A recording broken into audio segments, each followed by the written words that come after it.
جب میں United nation میں گیا تھا انٹر ریلیجس کانفرنس میں،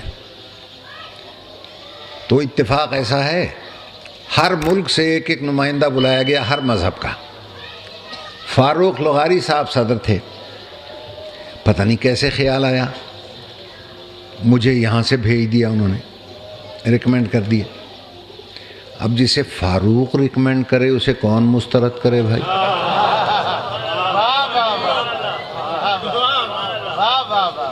میں بھی پہنچ گیا وہاں، تو ایک منچلے پنڈت نے پوچھا مجھ سے، سری لنکا کا تھا یا بھارت کا تھا، کہ جی آپ یہ فرمائیں کہ ہر ایک اپنے اپنے رہبر کی خوبیاں بتا رہا ہے، آپ اپنے رہبر مولا علی کی کوئی ایسی خوبی بتائیں جو یہاں آنے والے 286 مذاہب کے کسی مذہب میں اس کے رہبر میں نہ پائی جائے۔ پہلے تو بھائی میرا سر چکرایا، پھر مجھے اپنے چھٹے امام کا فرمان یاد آیا،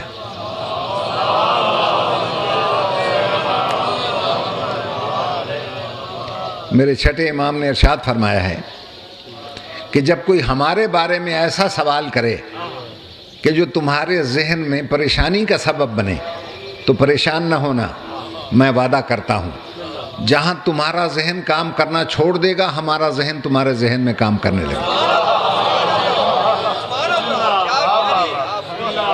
جہاں تمہاری زبان رکنے لگے گی ہماری زبان تمہاری زبان میں بولنے لگے گی۔ اس تسلی و تشفی کو پا کر میں نے چیلنج کر دیا، میں نے کہا یہ جتنے 286 مذاہب کے افراد آئے ہیں سب کو چیلنج ہے میرا، کسی مذہب کا رہبر، کسی مذہب کا لیڈر، کسی مذہب کا پیشوا اپنے اپنے مذہب کے عبادت خانے میں پیدا نہیں ہو سکا سوائے میرے مولا علی۔ بھائی گھبرا تو نہیں گیا؟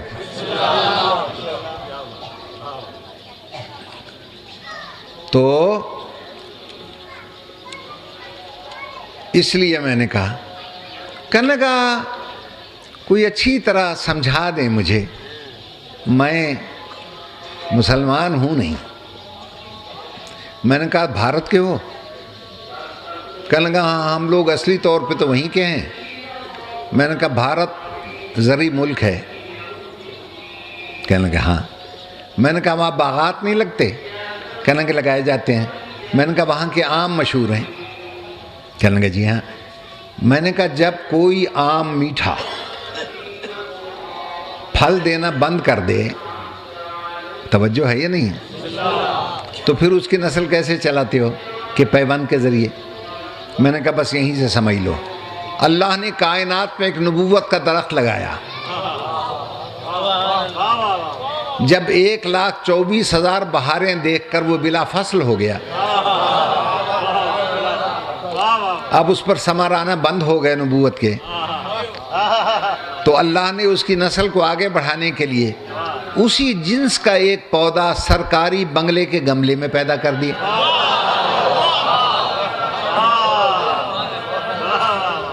غور کیا آپ نے؟ میں نے کہا اس سے زیادہ آسان میں نہیں سمجھا سکتا۔ اسی جنس کا ایک پودا سرکاری بنگلے کے گملے میں پیدا کر دیا۔ اب یہ میں آپ کی نظر کرتا ہوں، پودا اتنا طاقتور اور زوردار تھا کہ گملے میں شگاف آ گیا۔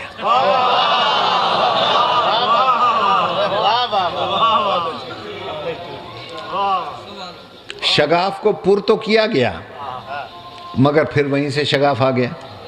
آج تک کعبے میں لکیر ہے، توجہ ہے یا نہیں؟ کہنے لگے جب اتنا بڑا رہنما ہے آپ کا تو آپ سنی شیعہ میں کیوں تقسیم ہیں؟ ہم نے کہا نہ ہم کوئی سنی ہے اس کے لیے نہ شیعہ ہیں پنڈت جی، ہم سب سنی شیعہ ایک ہیں۔ کہ ایک ہو کیسے ایک ہو؟ نام دو ہیں۔ میں نے کہا ایک اس طرح ہے کہ وہ جو کعبے میں لکیر ہے نا، ہم سب اس لکیر کے فقیر ہیں۔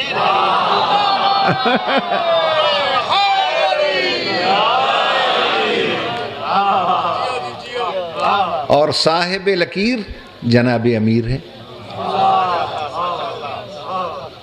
پھر صلوات پڑھ دیجئے.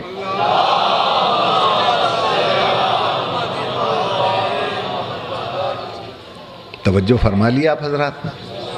بس اب اس سے زیادہ میں زحمت نہ دوں آپ کو. میرے محترم سامعین، جس کے لیے پیغمبر نے فرمایا مظہر العجائب، یہ تو مظہر العجائب ہے.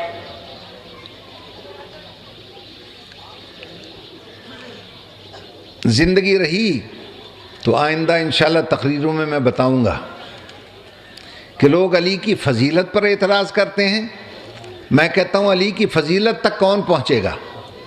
علی کے لیے ایک ہی جملہ کافی ہے، فضیلت پہ نہ جائیں، علی اسلام کی ضرورت ہے. فضیلت اور شے ہے، ضرورت اور شے ہے. ضرورت اسے کہتے ہیں جس کے بغیر کام چلے ہی نہیں. توجہ ہے صاحبان؟ اس نے بچپن میں وعدہ کیا تھا کہ میں آپ کی مدد کروں گا. سنا ہے نا آپ نے دعوت ذوالعشیرہ میں؟ لوگ کہتے ہیں علی علی بہت کرتے ہو ہر مجلس میں. اس میں بھی یہی فلسفہ ہے. ہم 1400 سال سے اپنی مجالس میں علی کی زندگی کا ایک ایک لمحہ ٹٹول کر یہ دیکھتے ہیں کہ کہیں اپنے وعدے سے پھرا تو نہیں. توجہ ہے یا نہیں ہے؟ لیکن جہاں جہاں مدد پڑی اس نے کی. میری بات پہ اور جہاں جہاں مدد کی ضرورت ہوئی، احد ہو، خندق ہو، بدر ہو، حنین ہو، ارے جہاں ساری گاڑیاں پھنس گئی تھیں. توجہ ہے یا نہیں؟ وہ ایک ہی موقع ہے خیبر. مجاہد جا رہے تھے آ رہے تھے، جا رہے تھے آ رہے تھے. 39 دن تک فتح نہ ہوا تو اللہ کے رسول نے دیکھا کہ یہودیوں نے مزید فوج منگوا لی. اب اگر فوج آتی ہے اور خیبر فتح نہیں ہوتا تو ساری محنت پہ پانی پھرتا ہے. اللہ کے رسول نے خیبر کے میدان میں آدھی رات کو مصلی بچھا دیا اور اللہ سے یوں ہم کلام ہوا جیسے میدان جنگ میں کوئی جرنیل اپنے فیلڈ مارشل سے بات کرتا ہے. یا اللہ میں تیرا بندہ محمد بول رہا ہوں. اللہ نے کہا کہاں سے بول رہے ہو؟ یا اللہ خیبر کے میدان سے. کیا کہنا چاہتے ہو؟ ادھر سے فوج آ رہی ہے، ادھر سے مجاہد آ رہے ہیں.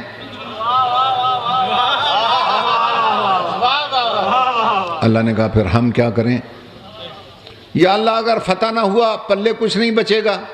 اللہ نے کہا میرے حبیب تو خود سوچ، یہ جتنے تیرے مجاہد ہیں ہمت سے لڑتے ہیں، بہادری سے لڑتے ہیں، دلیری سے لڑتے ہیں، مگر ہیں تو انسان.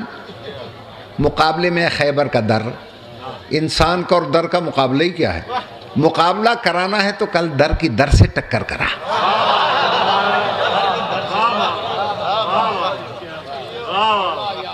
ایک طرف خیبر کا در ہو، مقابلے میں تیرے علم کا در ہو، دونوں کی ٹکر ہو، پھر پتہ چلے کون در بدر ہو.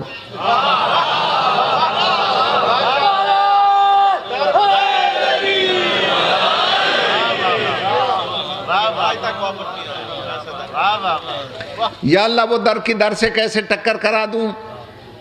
اللہ نے کہا پہلے پرائیویٹ بات سن میری، چپکے سے سننا. ناد علین پکارا جی، مظہر العجائب، مظہر العجائب ہے. کون اللہ کا فی النوائب، مشکلات میں اسے مددگار پائے گا. کل ہم و غم سے انجلی، ظاہری باطنی سارے غم ختم ہو کے رہ جائیں گے. بھئی یہ سننا تھا کہ عاملہ کے لال نے انگڑائی لی، وادی خیبر کا ذرہ ذرہ ہمتن گوش ہو گیا. علم حامل علم کے انتظار میں تیار ہو گیا. رسول نے علم پہ ہاتھ رکھا، مدینے کی طرف رخ کیا. ایک ہی سانس میں آواز دی، یا علی